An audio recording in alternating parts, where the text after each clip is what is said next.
Assalamualaikum warahmatullahi wabarakatuh.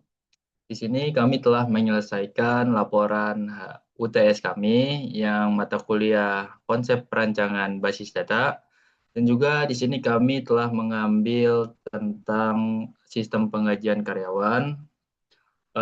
Sebelum masuk ke laporan hasil kami, izinkan saya memperkenalkan terlebih dahulu.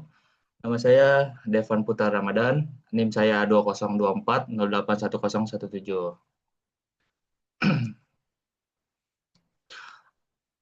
Oke, sebelum masuk ke pendahuluan, di sini saya mau menjelaskan terlebih dahulu nih eh, tentang hasil UTS kami. Sistem penggajian ini kami merancang untuk membantu bagian HRD dan administrasi keuangan dalam mengelola proses pembayaran gaji karyawan agar lebih efisien, akurat, dan otomatis.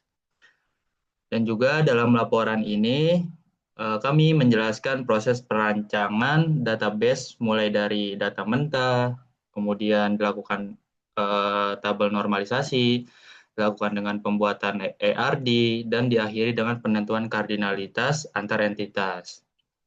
Oke, sebelum masuk ke tahap desain yang telah kami buat, kami terlebih dahulu mengidentifikasi data mentah atau data awal yang masih belum terstruktur.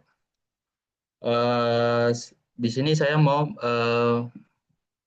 menampilkan atau menyebutkan rancangan database yang ada di hasil kami. Yang pertama itu ada tabel karyawan, yang kedua itu ada tabel komponen gaji, yang ketiga ada tabel absensi, yang keempat ada tabel penggajian, yang kelima ada tabel detail penggajian, yang keenam ada tabel user, yang ketujuh ada tabel slip gaji. Yang terakhir dan tutup dengan normalisasi dan lain-lain. Selanjutnya untuk eh, untuk laporan ini dilanjutkan oleh teman saya. Oke, saya akan melanjutkan bagian normalisasi. Jadi pada tahap awal itu kami mulai dari data mentah atau unnormalized form. Nah, data ini tuh berisi informasi seperti ID pegawai, nama pegawai, jabatan, ID slip gaji, tanggal generate, komponen gaji, dan juga nilai komponen. Namun di tahap ini tuh masih ada satu kolom kolom yang masih berisi banyak data. Misalnya tuh di komponen gaji tuh masih ada berisi gaji pokok, bonus, pajak langsung sekaligus gitu. Nah, ini tuh membuat data tuh sulit dikelola dan juga rawan duplikasi. Dan juga ada juga di bagian nilai komponen. Itu masih berisi lebih dari satu nilai itu. Eh, Lalu oleh karena itu tuh kami melakukan proses normalisasi agar data itu menjadi lebih efisien dan juga mudah digunakan. Yang pada tahap pertama itu 1NF atau first normal form. Itu kami pastikan tuh setiap kolom tuh hanya berisi satu nilai tunggal. Misalnya pada komponen gaji itu dipisahkan menjadi baris-baris tersendiri sehingga satu baris itu hanya berisi satu jenis komponen. Nah, lalu tuh di yang pada tahap yang kedua ini atau yang second normal form 2NF itu kami memisahkan tabel-tabel itu berdasarkan fungsinya. Misalnya data pegawai itu dimasukkan ke tabel karyawan, terus data slip gaji itu dimasukinnya tuh ke tabel slip gaji, dan juga rincian komponen gaji itu ke tabel data slip. Lalu di tahap yang terakhir ini yang 3NF atau third normal form, itu kami menghilangkan hubungan tidak langsung antara data dengan membuat tabel khusus komponen gaji yang berisinya jenis dan nilai default komponen. Nah, hasil akhirnya itu kami itu memperoleh struktur data yang lebih efisien dan juga bebas dari duplikasi. Dengan tabel-tabel utama seperti karyawan, penggajian, detail penggajian, komponen gaji, user, absensi, dan juga studi gaji. Nah, struktur ini tuh yang bisa menjadi dasar pembukuan IRD. Oke, selanjutnya akan dijelaskan IRD oleh teman saya lagi. Perkenalkan, nama saya Zaki Ibnu Rasya dengan NIM 2024 081023. Selanjutnya, kami membuat ERD atau Entity Relationship Diagram untuk menggambarkan hubungan antar entitas di dalam sistem penggajian. Dalam ERD ini, entitas user terhubung dengan karyawan melalui relasi 1:1, karena setiap akun sistem hanya dimiliki oleh satu karyawan. Kemudian, karya karyawan berhubungan dengan absensi dan penggajian dengan relasi 1:banyak, karena setiap karyawan bisa memiliki banyak catatan absensi dan menerima gaji pada banyak periode. Penggajian sendiri terhubung dengan detail penggajian yang menjelaskan rincian tiap komponen gaji seperti gaji pokok, tunjangan, potongan, maupun lembur. Komponen-komponen tersebut diatur dalam tabel komponen gaji, sedangkan hasil akhirnya dipresentasikan oleh entitas slip gaji. Setelah itu, kami melakukan proses normalisasi untuk memastikan struktur database efisien dan tidak terjadi duplikasi data. Kami memulai dari bentuk unnormalized form, di mana data masih berisi nilai ganda dalam satu kolom. Kemudian kami ubah menjadi satu NF, dengan memisahkan data menjadi nilai tunggal. Selanjutnya, pada 2NF, kami memisahkan tabel berdasarkan dependensi kunci utama, agar tidak terjadi pengulangan data karyawan. Dan akhirnya 3NF, di mana kami menghilangkan transitif dependensi dengan memisahkan tabel komponen gaji ke entitas tersendiri. Hasil akhirnya, database menjadi lebih efisien, mudah diperbarui, dan minim redundansi.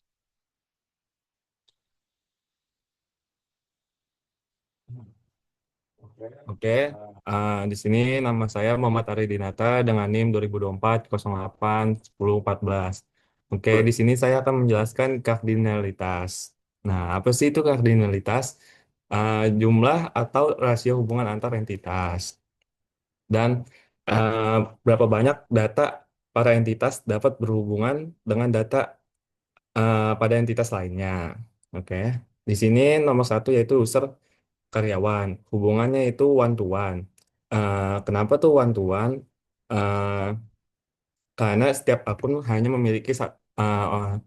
dimiliki oleh satu karyawan.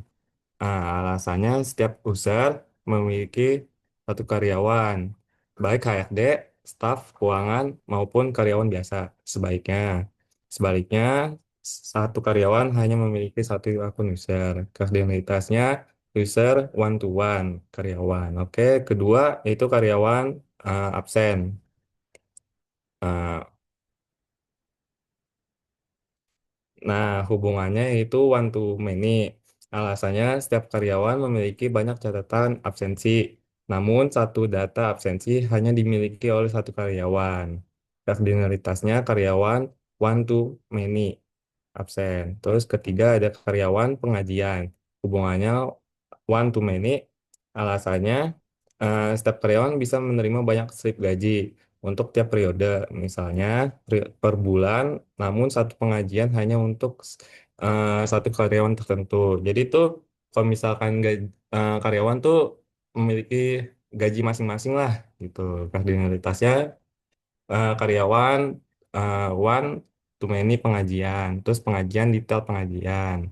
Nah, hubungannya one to many lagi. Alasannya satu transaksi pengajian memiliki banyak detail, misalnya gaji pokok, tunjangan, potongan lembur. Namun, setiap detail hanya terkait dengan satu transaksi pengajian. Jadi itu pengajian to detail pengajian yaitu pastikan setiap gaji ada banyak potongan lah pokoknya nggak gaji satu gitu doang. Terus kardinalitasnya pengajian one to many. Oke, lanjut. Hmm. Nah, kelima, detail pengajian komponen gaji. Hubungannya di sini many to one. Alasannya setiap detail pengajian mengacu pada satu jenis komponen gaji, misalnya tunjangan makan. Namun, satu komponen gaji bisa muncul di banyak detail pengajian karena digunakan oleh banyak karyawan. Jadi itu detail pengajian tuh bukan hanya satu karyawan doang. Jadi itu banyak karyawan, yaitu disebut dengan komponen gaji. Kardinalitasnya yaitu many to one. Nah, terakhir nomor 6, pengajian sampai slip gaji. Hubungannya one to one. Alasannya setiap pengajian menghasilkan satu slip gaji resmi dan satu slip hanya berlaku untuk satu transaksi pengajian. Untuk kalkulasitasnya pengajian one to one save. Oke?